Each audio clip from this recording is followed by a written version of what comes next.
we got to be careful about this point because this could end up like the last episode where we talk about like for like 40 minutes on this because this can go deep. So for me personally, and again, we both understand, tracking your macros isn't for everybody. It definitely can for certain individuals. It can be a pathway to getting obsessed over food, eating disorder like tendencies and stuff like that. So certainly again, it's like this isn't the end all be all of, oh, you can only lose fat if you're going to track your macros. But again, I will just say, it's like not tracking your macros. So not actually logging and keeping on top of how much protein, carbon, fat, and calories you're eating in a day.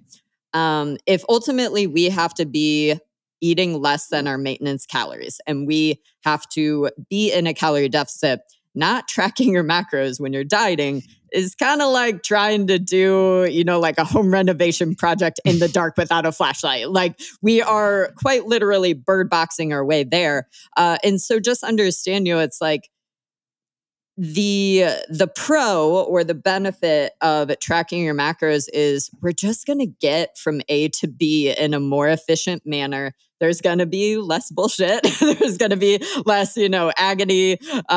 Because again, it's like for so many people, I think the issue is, without nutrition education and an extensive background like you and I both have, it's like people will see these big, fancy, sexy diets of, intermittent fasting or keto or, paleo or whatever it is. And so again, it's like, well, the reason why those work is because we are also usually no longer eating the highly palatable, foods that people love overeating. And so that's how it's creating the deficit is it's like, well, normally 90% of your diet is like bread and pasta and all this stuff. And then you switch to liver balls or cow testicles. Yeah. You switch to cow testicles and you get shredded. You get shredded. Bro, like liver cream. I've been getting so many DMs lately, especially from women where it'll be like, oh, can you talk about carnivore diet? Can you, and I'm just like, no, like it's actually so dumb that like I cannot waste my own time with this. Like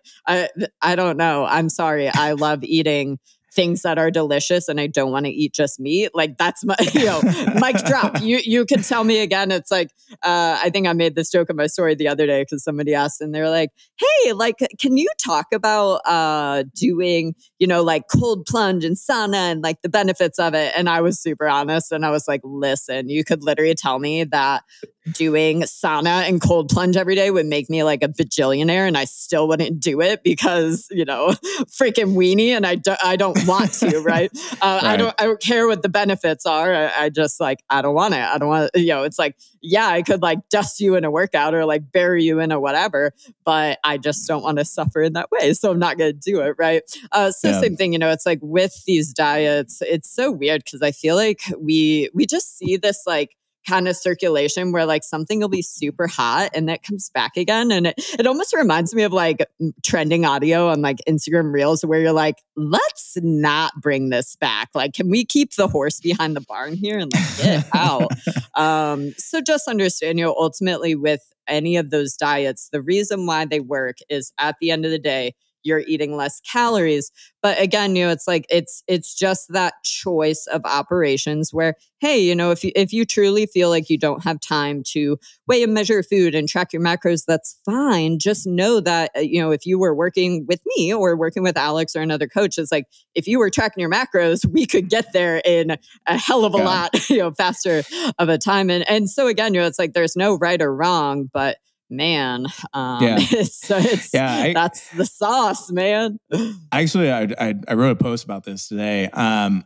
So like, I also want people to know like there's different levels to tracking food, right? And I think, tracking your macros to like the gram or your calories to exact numbers and weighing your food out on food scale is definitely like one way to do it. But honestly, if I was working with somebody, I would rather them have some kind of awareness in general. So even if you have to start like, hey, we're just going to like take a picture of your food, that's better than nothing because at least you can start to see like patterns. And the whole thing about like tracking food with fat loss is that you start to see what you are doing honestly, right? And that's the biggest problem with people with fat loss is that you have no idea what you're doing. Like I can guarantee you, I can ask somebody like, hey, what'd you eat last Tuesday? No idea what they ate if they didn't, if that's not written down, right? So you have now a record, and you have, what you are doing, and then you have something now to change if you feel like you need to change it, and you also have a way to help keep yourself accountable, which is like the main benefit of like tracking food. So, even if you're not tracking food to like the nearest gram, like I would suggest some way of tracking food so that you can have that awareness and accountability. Alex, I know you just actually shared a testimonial from a client that they did not track their macros. Do you want to talk a little bit about kind of what that journey looked like? Because I think for a lot of people too, it's like understanding the level that you're at. And so if we kind of talk about like the fitness analogy of, hey, like if you're already a pretty lean individual and you've been training for a while, well, to massively gain a lot of muscle, you really got to have things dialed in, and like you got to work hard. Or same thing, it's like if you're already a pretty lean individual, well, you're going to have to dig really hard to change, reversely, if it's like we're talking about somebody that is coming from a place of, oh, hey, I'm not really consistent with training and I don't quite have a lot of habits dialed in. It's like it's kind of comparing apples to oranges. So I think it'd be really cool to kind of just kind of briefly cover what that journy looked like for your client, because they did. They experienced a lot of fat loss. They just didn't track their macros to get there. Yeah, so I had a client, he lost like 26 pounds or so. It basically changed his habits, right? Like that's one way to approach it. Again, I think what we're trying to say is like, yes, like tracking food definitely helps. It's not the only way to get to there, but ultimately, like you do need to make some habits or saying some changes so that you can create that calorie deficit over time. And we worked on some food choices, which is what we did. Now, I will say this, is that he did actually log food. He just didn't track the calories. We didn't have any kind of calories. We didn't have any kind of calorie or macro targets. In fact, he couldn't even see. So Chronometer so I use Chronometer with my clients, Chronometer tracking app. It has this great feature if you work with a coach that you can basically turn off all the nutrition information.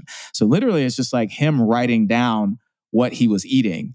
And that's it. Like that's all he did. He did weigh his food out. We did talk about that. He did weigh his food out, but he didn't know how many calories were in his food. He just wrote it down in the quantities. And that was enough for us to see like, okay, well, this is how much you're eating, like roughly this portion. So eat a little bit less of this, maybe a little bit more of this, and that's it. But there still has to be, I think, some degree of like awareness about what you're doing. It's like, if you were trying to save money to go on vacation, and you never tracked your expenses and your income, yeah, you could save and go on that vacation, but it'd probably be a lot easier, be a lot cooler if you did, if you like actually, tracked your expenses and see, oh, I can actually save realistically $500 a month and I can go on this badass vacation in like, 3 months.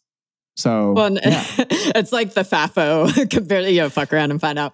It's kind of like there's so many analogies, so kind of with finances and with nutrition, because it's the same where it's just like, listen, like the more rigid and the more we dial it in, the easier it is to either, save more money if we want to buy a house or go on vacation, or, same thing, kind of with dieting. So I think that's perfect. It's like for so many people too, I think too, it's just like kind of like you were talking about, like the honesty thing.